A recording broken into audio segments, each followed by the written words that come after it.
Hey guys, Roxbox90 here. I'm going to be just doing a very quick update. I'm going to do a quick update for my 2 EDH decks that I have currently up. I've gotten a lot of great comments. Thank you everybody. And I've changed decks somewhat significantly, so I'm just going to make a quick update. The basis is pretty much the same, but I'm making an update anyway. So this is the Mimeoplasm deck. So it runs Mimeoplasm still. This time, what I kind of tried to alter, I moved away from milling and moved more towards reanimate and him. So I'm just going to quickly run through. Most of the cards are the same. I'll point out the ones that aren't. So I have the 3 basic cycle lands. These are utility lands that have that run a second ability or something useful. So Oran Reef the Basswood helps with persist and also boost guys up. Mosswort Bridge is has a great second ability, and the hideaway is kind of sweet. Patuka Bog is in here before. Then these are the 2-color lands. So Drowned Catacomb, Twilight Mire, 2 Tainteds. The 2 Tainteds for these colors. Command Towers, all 3 obviously. These are each dual lands, meaning they give 2 color. And they let you bounce stuff back if you want to reuse, like Mosswort Bridge. Fetches, Averting Catacombs, a Bloodstained Marside. The lighting's not exactly perfect. I'm trying to make it clear, but whatever. Misty Rainforest, Polluted Delta. These are colorless land that have other uses. Temple False Gods of Soul Ring. Reliquary Tower lets you no maximum hand size. Good for Jin-Gitaxias. Winding Canyons let you play stuff instant speed. Strip Mine destroys lands. Duh, it's amazing. And then 1, 2, 3, 4 island. And then 1, 2, 3, 4, 5 forest. And then 1, 2, 3, 4, 5 swamp. That's the land base for it. And then I kind of separated the deck like I did last time into piles, so hopefully they'll all be relatively broken up well. So utility, I put in Rift Sweeper because it can get you back Mimeo guys. It's a great utility, even if you can't get your general. It's still amazing for this type of deck with exiles. This is basically a Phyrexian arena on a stick, which I like. So it can throw a body if Mimeoplasm really needs it. I think the Elder was in here already. Loaming Shaman gets your graveyard back whenever you want. Any number of cards, so you can pick and choose. And if you mill yourself with Jin-Gitaxias, you don't have to worry about decking yourself to death. So that's nice. Six Slime mentioned already. Tron Witness mentioned. Sakura, Tribe Elder. Foil Croson Tusker. This is a Solemn. I wanted M12 one. I took out my Commander one. So until I get it, I'm using just a piece of paper. I should be getting it in soon though. Metamorph, because it's the best clone. And then Liliana is the only Planeswalker in this deck currently, although the new one looks pretty sick for this sort of deck. And she's does everything. Tutor, reanimate, and discard. Which if you need to discard, for whatever reason, she's there for you. So you can use her for 2 things. And then, this time I can actually hold the pile. EH decks are humongous. This is a reanimate or graveyard steal, or from your own or from someone else's. So you have classic reanimate. Necromancy, which is underrated because it's an instant speed one, even if it dies. So it's kind of like Through the Breach, but for 3. So I really like it. Animate Dead, mentioned. Beacon of Unrest gets from either graveyard an artifact or a creature. And it shuffles back in, so it's a nice card. Corpse is a 1 graveyard burial. Living Death is one of the best board wipes ever, and in your case you'll probably be ahead rather than behind with it. Buried Alive.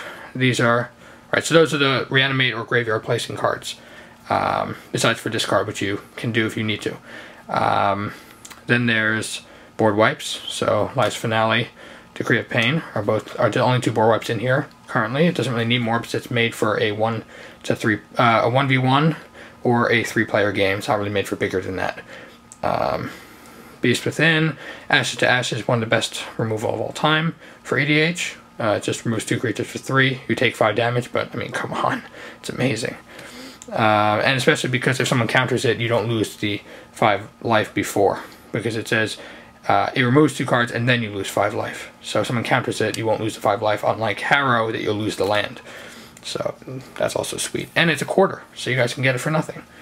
Corrosion Grip is a uncounterable destroy artifact enchantment. Putrefax, creature or artifact. Crystal Ball is a nice cheap substitute. I'm getting a Divining Top for this deck, so this will come out, but this is very good if you can't afford Divining Top. Mystical, now I'm up to Tutors and Draw. Mystical Tutor is one of the best tutors out there, because it can get you a land too if you need. of a color. Tidings is a draw 4. Trinket Mage tutors the Ristic Study, draws cards. I kind of explained a lot of it before. I'm just running through. Careful Consideration, Fact or Fiction, Merchant Scroll, Rewind, and then count. Those are all right. Wait a minute. Sorry, Rewind was in the Counterspell section. But those are the draw and tutor.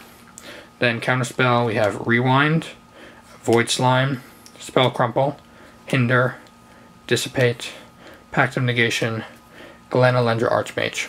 I recommend somewhere between 5 and 10 Counterspell if you're playing against 1v1 or 3-player, because if you have a bit larger player game than that, you'll have too much counter for those players, and more likely not you'll counter a bunch of things and piss enough people off you'll probably get attacked. So I prefer not to. I prefer 5 Counterspells or so if you're playing a large multiplayer game. But that's me. Everyone's different. Crystal Shard is amazing utility. It's like utility things. It's just incredible. I mean, there's no well, there are words. There are no words, but there are words. Crystal Shard is just amazing. Bouncing creatures, it forces them to keep mana open, especially early game. It lets you reuse utility. It's genius. Lightning Greaves, duh. Nim Death Mantle, duh. They both save. I would have put Boots in here, but I can't find room yet. So when I do, I do. I'd also recommend Evacuation because that is an instant speed, basically creature wipe for 5. So I like it very much. I just can't fit it in yet. Oversold Cemetery, I traded my foil one, so I put a regular one in. And that's just you could utility because you get guys back.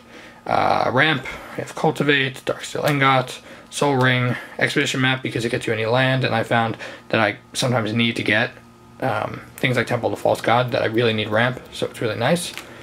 Economous Reach, those are the ramp. I found to be enough. It doesn't work for everyone. And then in terms of endgame cards, Tunnel Vision combos out with Hinder or Spell Crumple for an instant kill. You can do it to yourself if you know where a certain card is in the deck. You can do it to yourself and mill out enough cards to get creatures you need. I just find it's a nice card to have around. I may take it out, but I don't know. It's fun. Genesis Wave is just pure genius, especially for a deck that ramps up decently quickly and has extra mana over when you're pummeling with Mimeo. Rite of Replication, I've already explained a million times. It's one of the best DH cards of all time, in my opinion. So if you can run it, because it's just too good. And then, of course, Time Stretch gets you 2 turns, so who wouldn't take that? Just be careful for people, they may try to retarget it, so try to do it either earlier rather than later, or whatever. And then the body, the big powers of this deck. For Mimeo, remember I try to get stuff that helps itself, but also helps Mimeo. So Simic Sky Swallower is a nice beater, but with Mimeo it's just absurd. RSM Kozilek, I'm still fighting about taking him out, because I want the deck to not be able to work without Mimeo if it needs to be. But I may take it out for something like Triskelion or the 1313 Avatar guy, because you can, I forget his name, Deathless Shadow, I think. He play him turn 1, he dies for 1, and then he's in your graveyard ready to reanimate. So I may or may not, I don't know. We'll see. Primeval Titan, that's not really for Mimeo, but duh. Lord of Extinction, that just makes Mimeo broken. Shieldred is always nice. Gets you back big creatures you need. Recurability. Runescar Demon is a demonic tutor and a beast of a creature, even if it dies quickly. Gaia's Revenge, great with Mimeo. Jin-Gitaxias is a monster of a card in EDH and is not unfair because he's easily removed, but he's also crazy amazing if you let him stay. Thornling makes Mimeo into a beast because of his fire breathing or defending, and you can do it based on whatever you want, and Mimeo has a lot of counters on him, so he should be able to, if you attack and he's a 12-12, but he has Thornling on him, you can win in 1 hit. So, I mean, if you have enough mana. So he's nice to have, and he makes indestructible. That's cool too. I rarely put Consecrated Sphinx on him, but Consecrated Sphinx is just such a beast. I've won games with it. It's amazing. If you have one, then you can get it in. It's too good. And Skitherix is a custom art from Wicked Clown 330. I love it. And Skitherix is a monster of a monster with Mimeo. So that's the deck I already talked about before, but this is a quick update so you can see what I've changed or what I think would work better. Let me know what you think again, and hopefully this complements my previous videos. Thanks.